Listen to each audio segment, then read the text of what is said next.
si la glacière fonctionnait avec de la glace. D'où venait la glace? Car à l'époque, il n'y avait pas de congélateur, ni de machine à glaçons. Et pourtant, on trouvait de la glace, même en été. Autrefois, la glace était un produit précieux. Elle était souvent fabriquée ou récoltée pendant l'hiver. Dans certaines régions, on récupérait la glace naturelle sur les étangs, les rivières gelées ou les lacs. On découpait de grands blocs que l'on stockait ensuite dans des endroits spécialement conçus pour les conserver. Ces lieux s'appelaient des glacières naturelles, de grandes caves, souvent enterrées, où la glace était protégée avec de la paille ou de la sueur pour ralentir sa fonte. Et grâce à cela, elle pouvait être conservée pendant plusieurs mois.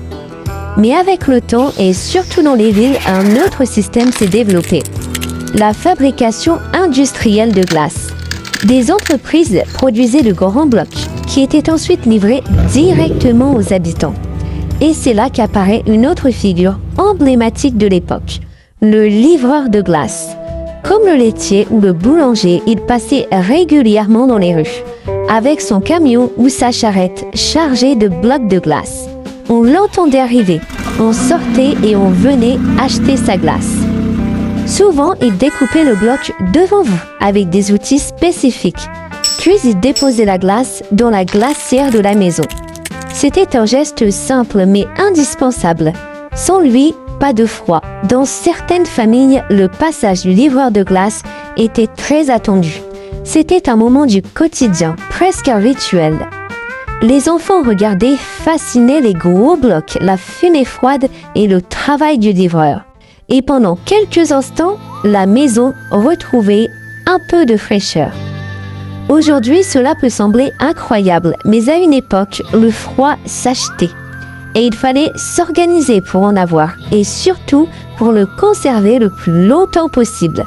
La glacière n'était donc pas seulement un objet, elle dépendait aussi de tout un système, d'un métier et d'une organisation que l'on a complètement oublié aujourd'hui.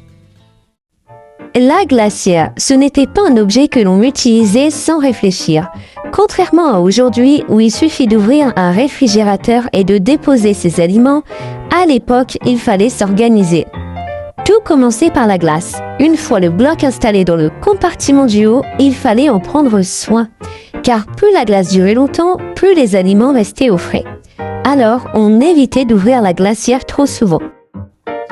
Chaque ouverture laissait entrer de l'air chaud et faisait fondre la glace un peu plus vite. C'était un geste simple, mais auquel on faisait attention.